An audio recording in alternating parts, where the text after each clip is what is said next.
পরেরটাতে বসে আছি এখানে। যাওয়ার আগে একবার সমুদ্র ভিজিট করতে এসেছি।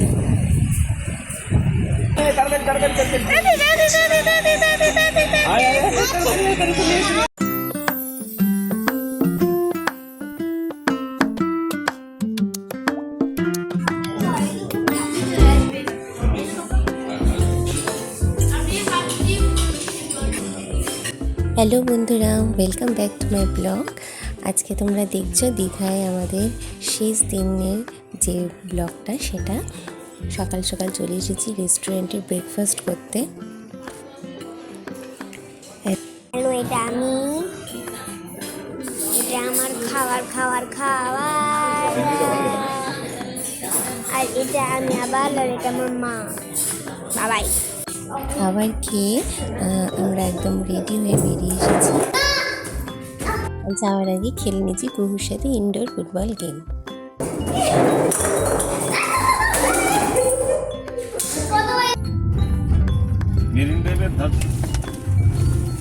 দীঘা থেকে বেরিয়ে তো গেলাম, বাট আমরা কলকাতা ফিরছি না, যাচ্ছি এখন মন্দারমণির দিকে। এটাও আমার ফার্স্ট টাইম মন্দারমণি ঘুরতে আসা। দীঘা থেকে মন্দারমণি বেশিক্ষণের রাস্তা না, তাই বুক করে নিয়েছিলাম গাড়ি। তাছাড়া ট্রেন, বাস সবই বোধহয় অ্যাভেলেবেল রয়েছে। বাস তো সবসময় পাওয়া যায়, কিন্তু যেহেতু আমরা আমাদের সময় মতো বেরোতে চাইছিলাম, ওই জন্য আমরা গাড়িটাই প্রেফার করলাম।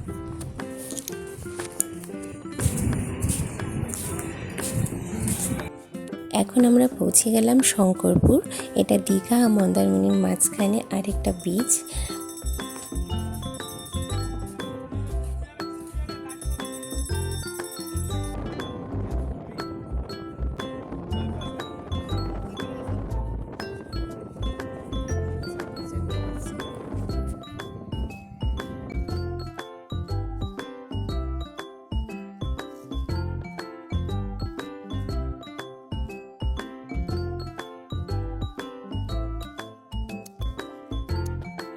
আমরা প্রায় ভোর দুপুরবেলায় শঙ্কর বিচে এসে পৌঁছেছি, যেখানে প্রচণ্ড রোদ, ছাতা ছাড়া যাওয়াই যাচ্ছিল না। হাওয়া প্রচণ্ড রয়েছে, কিন্তু ভীষণ গরম লাগছিল।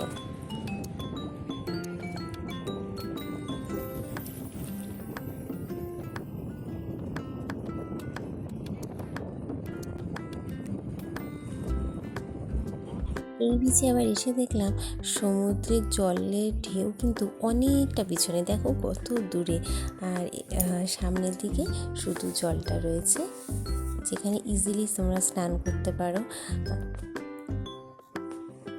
কিন্তু আমরা আর এখানে দাঁড়ালাম না, যেহেতু আমরা যাচ্ছি মন্দারমণি। আশা করি ওখানেও ভালো লাগবে। দীঘাতে তো স্নান করতেই পারিনি, বাট এই বিচটা আমার বেশ ভালো লাগলো। যদি মন্দারমণি ভালো না লাগে, তাহলে এখানে ব্যাক করে আসবো।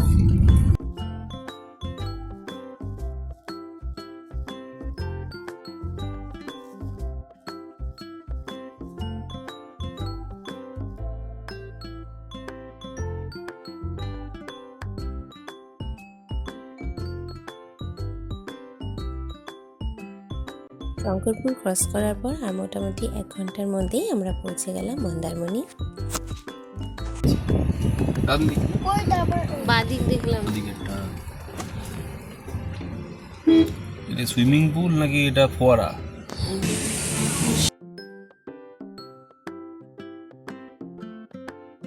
পৌঁছে গেলাম আমরা আমাদের হোটেল অ্যাকোয়া ব্লুতে। এত জোরে আওয়াজ, মানে গান চলছিল এখানে, যে সাউন্ডটা বন্ধ করতে বাধ্য হলাম। তো এখানে কটেজও রয়েছে আর নর্মাল রুমও রয়েছে, তা আমরা কটেজে নিয়েছিলাম। সুইমিং পুল থেকে একটু পিছনে দিকেই আমাদের কটেজটা, বাট আমাদের রুম থেকে মোটামুটি দেখাই যাচ্ছে। তো এই হলো আমাদের রুম।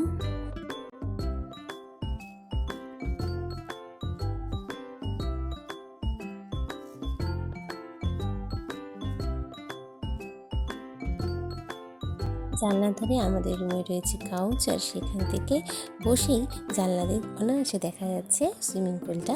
আর এদিকে রয়েছে একটা আলমারি, এটা হলো বাথরুমটা তো বিশাল বড়, চাইলে কেউ এখানে শুতেও পারবে, বিশালই বড় ছিল।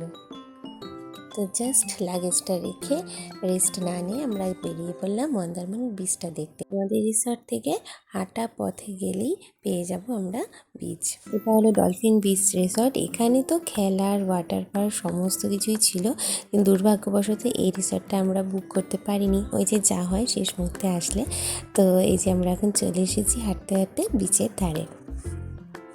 এই হলো মন্দারমণি। এটাও বেশ ভালো লাগছে।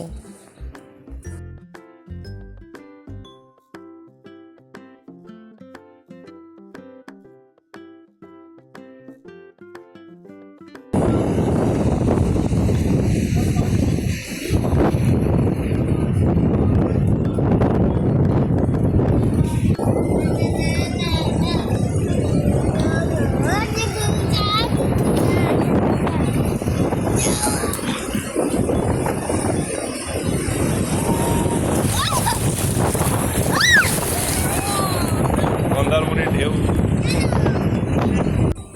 হাতে কোনো ব্যাগ আনিনি, যে কারণে মোবাইল টোবাইল আমি পাহারায় রেখে অভি আর কুহু গেছে ওখানে স্নান করতে। হাত ধরো, হাত ধরো, হাত ধরো।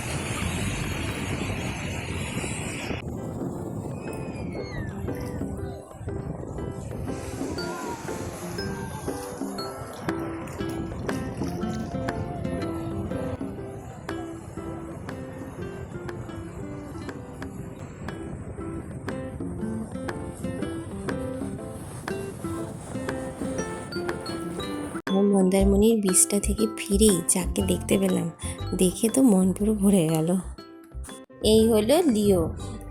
ও ওর ফ্যামিলি নিয়ে এসেছে এই জাস্ট সন্ধ্যাবেলায় আমাদের এই রিসোর্টটা। মজা হ্যাঁ করলাম তো দেখলি। জানো তো আমাদের শ্বশুর বাড়িতেও বিয়ের পর আমাদের একটা গোল্ডেন রিট্রিভার আনা হয়েছিল, ওর নাম ছিল গোল্ডি। তাই জন্য ও চলে যাওয়ার পরে তার গোল্ডেন রিট্রিভারের প্রতি আমাদের সবারই কিন্তু একটু মন উইক রয়েছে। তাই লিওকে দেখে আবার আমরা সেই পুরনো দিনগুলোতে ফিরে গেলাম, খেললামও বেশ অনেকক্ষণ। এতেই সন্ধ্যা লেগে গেল, আর এখন দেখো আমাদের রিসোর্টটা লাইট জ্বালানোর পরে কতটা সুন্দর লাগছে। আর জোরে জোরে গান চলছে সুইমিং পুলে, বাট এতটাই জোরে লাউডলি হচ্ছে যে তোমাদেরকে গানটা শোনাতে পারছি না। আর চলে আসলাম বিচের ধারে। এবার এসেছি একটু রাত্রি হয়েছে তখন। আর এই দেখো কি দেখতে পেলাম, বড় বড় কাঁকড়া, যেটা এখানেই দেখাই যাচ্ছে না, সমুদ্র কোথায় চলে গেছে।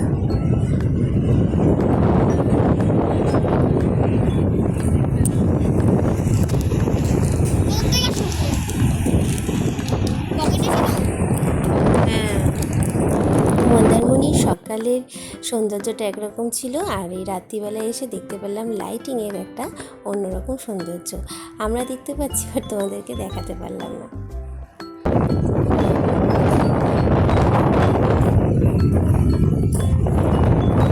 গুড মর্নিং সবাইকে। তো আজকে আমাদের যাওয়ার প্রস্তুতি চলছে। আচ্ছা বাবু, আচ্ছা যাওয়ার আগে একবার সমুদ্র ভিজিট করতে এসেছি। খুব ভালো লাগলো মন্দারমণি। কালকে রাত্রিরে কতখানি ছিল সমুদ্রটা, আজকে এখানে এটা আরও আসবে। আবার যাওয়ার আগে দেখা মিলল স্টারফিশেরও।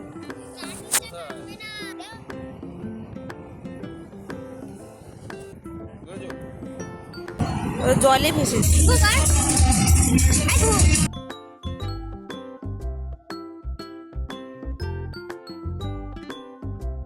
থেকে যেমন ঘুরে আসলাম যাওয়ার আগে, ঠিক সেরকমই যাওয়ার আগে কুকুর আবার বায়না উঠলো যে মা 10 মিনিট হলো একটুখানি সুইমিং পুলে নামবো। তো ওর বাবা এখন ওকে নামিয়েছে, এই দেখো সাঁতার শিখছে।